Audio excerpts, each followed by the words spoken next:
अस्सलाम वालेकुम everyone. Welcome करता हूँ आपको अपने चैनल हमज़ा ऑफिशियल में। उम्मीद करता हूँ कि आप सब ठीक होंगे, खैर खैरियत से होंगे। फ़र्स्ट ऑफ़ ऑल सॉरी कि वीडियो बड़ी लेट हो गई है। असल में मेरा थीसिस चल रहे थे, फाइनल ईयर था, तो इसलिए उसमें थोड़ा बिजी था। तो आज के बाद आपको रेगुलर अपडेट मिलेगी। तो बिना टाइम वेस्ट किए अपनी वीडियो की तरफ हम जो है ना मूव करते हैं। आज हमारी वीडियो का टॉपिक अगेन स्कॉलरशिप है, और आज जिस स्कॉलरशिप को हम डिस्कस करने जा रहे हैं वो है university of Brunei Darussalam scholarship. ठीक है, इसके अंदर मास्टर और पीएचडी के लिए स्कॉलरशिप अवेलेबल है। ठीक है, ये अंडर ग्रेजुएट के लिए भी आई थी, जो कि डेट जो है ना वो आपकी एक्सपायर हो चुकी है। तो आज हम जो बात करेंगे वो मास्टर और पीएचडी के लिए बात करेंगे। और इसमें जो है ना नेशनैलिटी के हवाले से अगर बात की जाए तो जो है ना वो सारी कंट्रीज़ जो है ना इसमें एलिजिबल हैं अप्लाई करने के लिए। आप कहीं से भी जो है ना एज ए इंटरनेशनल स्टूडेंट आप इसमें अप्लाई कर सकते हैं। ठीक है, और अगर इसकी लास्ट डेट की बात की जाए तो इसकी जो लास्ट डेट है आपको यहाँ पे भी मेंशन हो रही होगी, वो 31 जो है ना वो जुलाई 2023 है।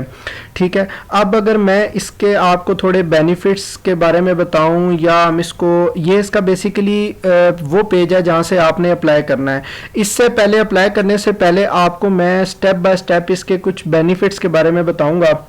अगर हम इसके फाइनेंशियल बेनिफिट्स के बारे में बात करें तो इसमें आपको ट्यूशन फ़ी फंडिंग दी जाएगी, जिसके अंदर आपकी रजिस्ट्रेशन और एक्सेप्टेंस फ़ीस जो कि यूनिवर्सिटी डिमांड करती है वो फुली फंडेड होगी।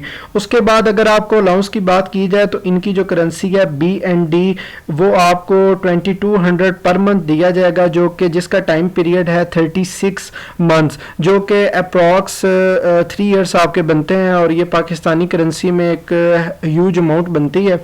ठीक है, और अब जो मेन प्रॉब्लम होता है स्टूडेंट्स का जब वो किसी इंटरनेशनल यूनिवर्सिटी में अप्लाई करते हैं तो वो अकोमोडेशन का होता है, तो यहाँ पर उसको भी रिजॉल्व किया गया है। यहाँ पर ऑन कैंपस अकोमोडेशन दी गई है कि आपका स्टडी पीरियड अगर 36 मंथ का है तो वो आपको कंप्लीट उस टाइम पीरियड के लिए ऑन कैंपस अकोमोडेशन दी जाएगी। ऐसा भी नहीं है कि आपको जो है ना वो कैंपस के बाहर अकोमोडेशन दी जाए और आपको ट्रांसपोर्ट का वो मसला हो। इसमें ऑन कैंपस अकोमोडेशन है, तो आप इजीली जो है ना वो अपने जो है ना वो स्टडी में जो वो टाइम जो है ना वो कंज्यूम कर सकते हैं। उसके बाद अब राउंड ट्रिप की यहाँ पर जो है ना आपको फैसिलिटी दी गई है, वो भी फंड किया गया है। एक राउंड ट्रिप आपके होम कंट्री से आपकी जो यूनिवर्सिटी है वहाँ तक, और यूनिवर्सिटी से वापस आपके जो है ना बैक टू होम कंट्री, ये आपको इकोनॉमी क्लास की जो है ना वो आपको टिकट दी जाएगी, ये भी फंडेड होगी। उसके बाद अगर आपकी कोई मास्टर बाय रिसर्च है आपका प्रोग्राम, या आप किसी टाइप की रिसर्च करना चाह रहे हैं, आपकी जो है ना वो स्टडी के अंदर रिसर्च इन्वॉल्व हो रही है, ये कोई ऐसी फील्ड है जिसमें रिसर्च आपने करनी है और आउटसाइड कैंपस करनी है, तो उसके लिए भी आपको फंड किया जाएगा। जो कि आपका जो आर्ट्स वाले हैं उनके लिए, आर्ट्स एंड ह्यूमैनिटीज़ के लिए 1000 BND, और जो आपके सोशल साइंसेस के जो है ना वो स्टूडेंट्स हैं उनके लिए आपको 2000 जो है ना वो इनकी जो है ना फंड किया जाएगा। अब अगर मैं इसके ड्यूरेशन की बात करूं कि जो है ना वो स्कॉलरशिप का ड्यूरेशन क्या होगा, तो जब तक आपकी जो है ना वो डिग्री चलेगी, आपका जो प्रोग्राम होगा वो चलेगा, तो वो तब तक आपकी स्कॉलरशिप का जो है ना वो टाइम पीरियड रहेगा। मसलन अगर मास्टर का है तो मास्टर के लिए आपको 12 मंथ या 18 मंथ्स डिपेंडिंग अपॉन जो है ना वो आपकी डिग्री के ऊपर करता है, प्रोग्राम के ऊपर करता है। और इसी तरह मास्टर बाय रिसर्च या आपका PhD प्रोग्राम है तो उसके लिए।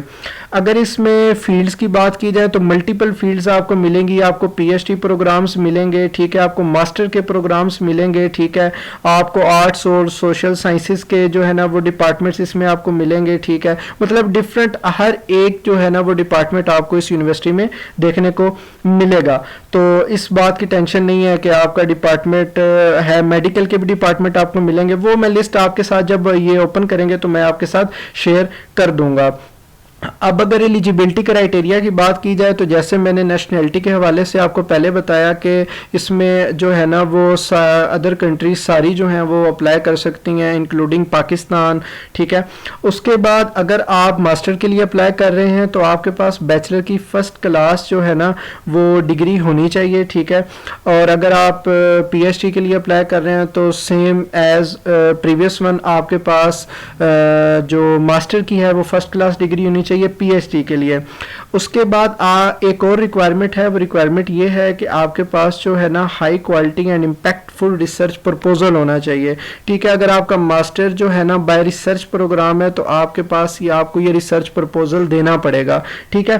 और उसके बाद आपके पास अगर कोई ऐसी मतलब सर्टिफिकेशन है या आपके पास अपनी फील्ड के रिलेटेड काम है तो वो भी इसमें आपको जो है ना अगर है तो आपके पास वो शो कराना पड़ेगा। अगर है तो आपके पास प्लस पॉइंट है। फॉर एग्जांपल ऐसे कि आपकी फील्ड अगर मेडिकल के हवाले से है या आपकी फील्ड किसी टेक्नोलॉजी के हवाले से और उसी स्पेसिफिक आपकी फील्ड में आपके पास एक्सपीरियंस भी, आपने कोई सर्टिफिकेशन कर रखी है या आपने कोई प्रोजेक्ट उसमें किया है तो उसकी आपके पास जो है ना वो as a plus point consider किया जाएगा। अच्छा, इसके अंदर एक और चीज लैंग्वेज रिक्वायरमेंट भी आपकी मस्ट हो गई है। लैंग्वेज रिक्वायरमेंट के अंदर आपके पास आइल्स टोफल आपको ये मस्ट देना पड़ेगा इनके लिए। इसमें इंग्लिश प्रोफेंसी के लिए मैंने मेल इनको सेंड की हुई है कि जो यूनिवर्सिटी आपको बना के देती है कि अगर आपका जो है वो लैंग्वेज वो आपका थ्रू आउट डिग्री आपका मीडियम जो है वो इंग्लिश रहा है तो वो उसको एक्सेप्ट करते हैं या नहीं। तो जब इनका रिस्पॉन्स आ जाएगा तो मैं उस पर भी आपको जो है ना वो एक्नॉलेज इंशाल्लाह कर दूंगा। और ये इसकी हो गई स्टार्टिंग सारी कि इसका फाइनेंशियल बेनिफिट क्या है और इसमें आपने इसका ड्यूरेशन क्या है और इसकी एलिजिबिलिटी रिक्वायरमेंट या डॉक्यूमेंटेशन आपको कौन कौन सी चाहिए, ठीक है।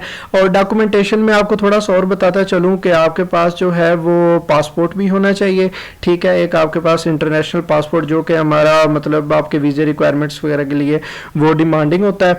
उसके बाद आपको जिस तरह यहाँ पर इन्होंने मेंशन किया कि एकेडमिक सर्टिफिकेट्स आपके पास होने चाहिए, ट्रांसक्रिप्ट वगैरह आपके पास ये चीज़ें सारी होनी चाहिए, ठीक है। और एक और चीज़ जो आपको अगर आप पाकिस्तान से, इंडिया से या किसी भी और कंट्री से हैं तो आपको जो है ना वो क्लियरेंस, सिक्योरिटी क्लियरेंस सर्टिफिकेट बनवाना पड़ेगा जो कि आपका जो है ना वो कंसर्न जो भी जिस सिटी से हैं आप नियरेस्ट अपने पुलिस स्टेशन जाएंगे और उनको आप डिमांड करेंगे कि ये डॉक्यूमेंट आपको बना कर दें तो वो आपको बना कर दे देंगे। यहाँ पर जो है वो फोर्थ पॉइंट बताया गया है कि कोई एप्लीकेंट अगर कोई किसी गवर्नमेंट सेक्टर पर काम कर रहा है तो उसको वहाँ से परमिशन लेटर लेना होगा excluding ministry of education and ministry of religious affairs. इनके अलावा अगर वो किसी भी गवर्नमेंट सेक्टर पे काम कर रहा है तो उसको जो है ना परमिशन वहाँ से लेनी पड़ेगी, ठीक है।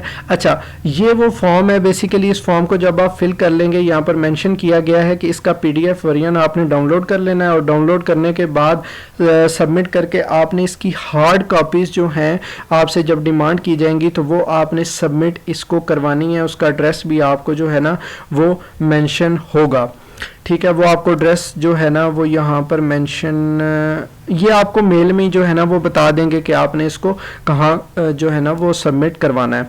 अब हम आ जाते हैं इसको अप्लाई करने के प्रोसीजर पे कि इसको अप्लाई कैसे करना है।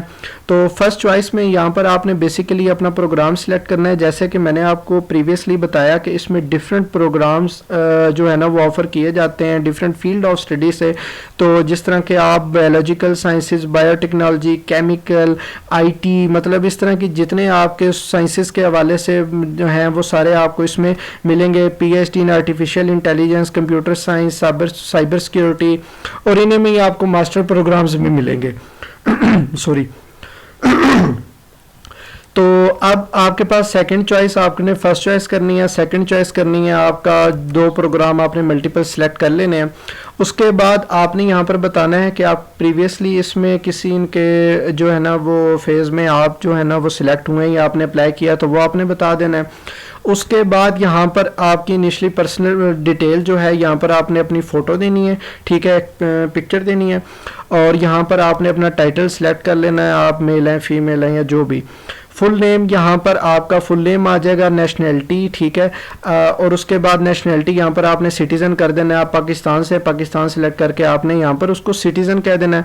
और यहाँ पर अगर आपके पास ये नहीं है तो इट्स ओके, कोई मसला नहीं है, लेकिन जिस जो है ना फील्ड के साथ ये आपको सिंबल नज़र आ रहा है वो फील्ड मस्ट है, वो आपने लाजमी फिल करनी है। उसके बाद आपके पास आ गया ये आपने यहाँ पर जो है ना वो इसको करना है फॉरिजनर, क्योंकि आप इंटरनेशनल स्टूडेंट हैं। अगर आप सिटीज़न हैं तो वो अकॉर्डिंगली आपके है कि आपने इसमें क्या फिल करना है, क्योंकि अभी मैं पाकिस्तान में हूँ तो अगर मैं करूँगा तो मैं इसको फॉरिजनर यहाँ से ये वाला सिलेक्ट करूँगा। उसके बाद आपने यहाँ पर मेंशन कर देना है, अदर्स में आ जाना है, ठीक है, और पाकिस्तानी मेंशन करके उसके बाद यहाँ से आपका जो भी है वो आपने सूटेबल है वो आपने सिलेक्ट कर लेना है। और ये आपकी पर्सनल डिटेल कुछ जाएगी, ये आपने सारी की सारी मेंशन कर देनी है, जिसमें आपकी डेट ऑफ बर्थ है और पासपोर्ट नंबर है, प्लेस ऑफ इशू, कंट्री और उसकी लास्ट डेट वगैरह ये आपने दे देनी है। उसके बाद कॉन्टैक्ट डिटेल में आ जाना है, आपने एड्रेस वगैरह, मेलिंग एड्रेस, फ़ोन नंबर और पोस्टल कोड वगैरह तो वो आपने चीज़ मेंशन कर देनी है। पोस्टल कोड देखने के लिए आप अपना सिटी गूगल पे लिखेंगे और आगे लिखेंगे पोस्टल कोड, तो आपको आपका पोस्टल कोड मिल जाएगा, ठीक है। तो ये चीज़ें आपने देने के बाद आपने इमरजेंसी कॉन्टैक्ट्स में किसी का भी दे देना है, आपने अपना किसी सिस्टर का दे सकते हैं, भाई का दे सकते हैं, फादर का दे सकते हैं, अपनी मदर का दे सकते हैं, तो वो चीज़ें आपने यहाँ पर मेंशन कर देनी है। उसके बाद आपने अब यहाँ पर जो है ना अपने मदर का डाटा देना है, उसके बाद आप अपने फादर का दे सकते हैं, तो वो आपने यहाँ से एक ऐड करके उसके बाद यहाँ पर मल्टीपल भी आप ऐड कर सकते हैं यहाँ से। तो उसके बाद अगर बात की जाए नेक्स्ट पे आप आ जाएं तो रिसर्च एंड पब्लिकेशंस, तो आपने यहाँ से रिसर्च बेसिकली अगर आपने कोई की हुई है पब्लिकेशन आपका अगर मास्टर लेवल पे है तो ये आप दे सकते हैं। ये आपकी ऐसे नहीं है कि आपने मस्ट देनी है, ठीक है, अगर आपके पास है तो वो आपने देनी है। अगर आपने बैचलर पे कोई रिसर्च की है या रिसर्च आर्टिकल कोई आपने लिखा है जो पब्लिश हुआ है तो वो आपने यहाँ पर मेंशन कर देना है, ठीक है। उसके बाद जैसा कि मैंने आपको बताया था, अगर ये उन कैंडिडेट्स के लिए है जिनका प्रोग्राम पीएचडी है या जिनका मास्टर बाय रिसर्च है, ठीक है, इसमें mostly program master by research ही है, तो सबको ये फील्ड फिल करनी पड़ेगी। इसमें आपने टाइटल ऑफ प्रपोजल, आपने बेसिकली एक प्रपोजल देना होता है कि आप अपनी फील्ड के अंदर आगे करेंगे कि आप क्या करना चाह रहे हैं, ठीक है। और उसके लिए आपने जो है ना एक जो है ना वो आपने आर्टिकल सा बनाना है, एक डॉक्यूमेंट सा बनाना है जिसकी मिनिमम जो है ना 1000 वर्ड्स होने चाहिए, जो कि आपका मास्टर के लिए है, और अगर आप पीएचडी के लिए कर रहे हैं तो 1500 आपके जो है ना वो होने चाहिए, और वो आपने यहाँ पर सबमिट कर देना है। अगर आपकी एम्प्लॉयमेंट कहीं पर आप काम कर रहे हैं तो वो आपने यहाँ पर मेंशन करना है। और वर्क एक्सपीरियंस, अब वर्क एक्सपीरियंस वो वर्क एक्सपीरियंस होगा जो कि आपकी फील्ड से रिलेटेड होगा। ऐसे नहीं है कि आपने अगर आपकी फील्ड मेडिकल की है और आपने जो है ना वो किसी स्कूल में या किसी कॉलेज में कोई लेक्चर दिया और वो कोई मतलब टीचर रहे हैं, लेकिन उसी जो है ना वो आपने मेन सब्जेक्ट के हवाले से हट के आपने कोई सब्जेक्ट को जो है ना वो पढ़ाया है, तो वो इसमें वर्क एक्सपीरियंस में नहीं आएगा। आपकी फील्ड के हवाले से आपका वर्क एक्सपीरियंस यहाँ पर काउंट किया जाएगा। उसके बाद यहाँ पर दोनों ऑप्शन आपके पास अवेलेबल हैं। आप स्कॉलरशिप के लिए भी कह सकते हैं और जो है ना वो स्कॉलरशिप के बगैर भी, विदाउट स्कॉलरशिप भी आप जा सकते हैं। अगर विदाउट स्कॉलरशिप के जाते हैं तो वो आपको सारी फीस खुद देनी पड़ेगी, और अगर विद स्कॉलरशिप जाते हैं तो वो आप यहाँ पर चूज़ कर सकते हैं। तो होपफुली सारे जो है ना वो इसको यस मार्क ही करेंगे। उसके बाद ये पीएचडी कैंडिडेट्स के लिए है, तो यहाँ पर आपने जो है ना वो स्कॉलरशिप के लिए यस कर देना है। आप अप्लाई कर रहे हैं, ये आपने सुना कहाँ से है, और इसमें जो है ना वो एक डॉक्यूमेंट आपने लिखना है कि यहाँ पर ये जो फील्ड दी गई है इसके अंदर आपने बेसिकली ये मेंशन करना है कि आप इस स्कॉलरशिप के लिए अप्लाई क्यों करें और ये यूनिवर्सिटी आपके लिए कैसे सूटेबल है इस स्पेसिफिक प्रोग्राम के लिए, ठीक है। और आपके आगे मतलब आपने मल्टी इसमें ये लिखना है कि आप इस स्कॉलरशिप के लिए अप्लाई कैसे कर रहे हैं, आप एलिजिबल कैसे हैं, और इस यूनिवर्सिटी में आके आपको क्या लगता है कि आप अपनी जो है ना वो एक्सपीरियंस को या अपने नॉलेज को किस लेवल तक देख रहे हैं, ये चीज़ आपने मेंशन करनी है। फिर आपके इंस्टीट्यूट के आपने कहाँ से जो है ना वो एजुकेशन हासिल की वो आपने सारी यहाँ पर डिटेल दे देनी है। और जैसा कि मैंने आपको बताया था कि आइल्स इसमें मस्ट होगा, टोफेल या आपको कोई चीज़ें देनी पड़ेंगी, और इसके लिए अभी मैंने आपको लास्ट टाइम भी बताया कि मैंने मेल की हुई है। अगर वो इंग्लिश प्रोफेंसी सर्टिफिकेट पे एग्री करते हैं तो तो मैं आपको इंशाल्लाह उसके लिए भी एक्नॉलेज कर दूंगा, लेकिन एट दैट टाइम आपको ये चीज़ें देनी पड़ेंगी, ठीक है। उसके बाद आपको 2 रिकमेंडेशन लेटर्स चाहिए। 2 रिकमेंडेशन लेटर्स आपने यहाँ पर जहाँ से आपने अपनी प्रीवियसली डिग्री कंप्लीट किया वहाँ से आपको लेने पड़ेंगे, तो वो आपने लेने हैं 2 रिकमेंडेशन लेटर। और कोशिश यही कीजिएगा कि वो लेक्चरर से आप ना लें, वो आपके पास असिस्टेंट प्रोफेसर या एसोसिएट प्रोफेसर जो होते हैं वो आपके दें। उसके बाद यहाँ पर आपने अपना बताना है कि मेडिकल स्पेशल नीड आपको कोई अगर प्रॉब्लम है तो वो आपने मेंशन करनी है यहाँ पर। और देन आपने ये फाइल्स अपलोड कर देनी है जो कि आपको मैंने डॉक्यूमेंट बताए थे, जिसमें आपकी ट्रांसक्रिप्ट है और डिफरेंट मैंने डॉक्यूमेंट्स आपको लिस्ट ऊपर बताई थी। और एग्री करने के बाद आप इसे जैसे ही यहाँ पर सबमिट करेंगे, ठीक है, आपके पास PDF में एक डॉक्यूमेंट आ जाएगा, उसको आपने सेव कर लेना है। और जब आपके पास मेल रिसीव हो जाए तो फिर आपने इसको क्या करना है कि इसको आपने सेंड कर देना है थ्रू कोरियर। वो आपको मेल के अंदर कंप्लीट डिटेल, कंप्लीट एड्रेस आपको बताएंगे। तो ये थी आज की वीडियो। थोड़ा मैंने इसको जल्दी में इसलिए कंप्लीट किया, डिटेल जितनी मैं इस वीडियो में दे सकता था मैंने दे दी है। अगर कोई आपको प्रॉब्लम हो तो आप कमेंट सेक्शन में पूछ सकते हैं, मैं एज सून एज पॉसिबल इसका जो है ना वो रिप्लाई करने की कोशिश करूँगा। दुआ में याद रखिएगा। नेक्स्ट वीडियो तक के लिए अल्लाह हाफिज़।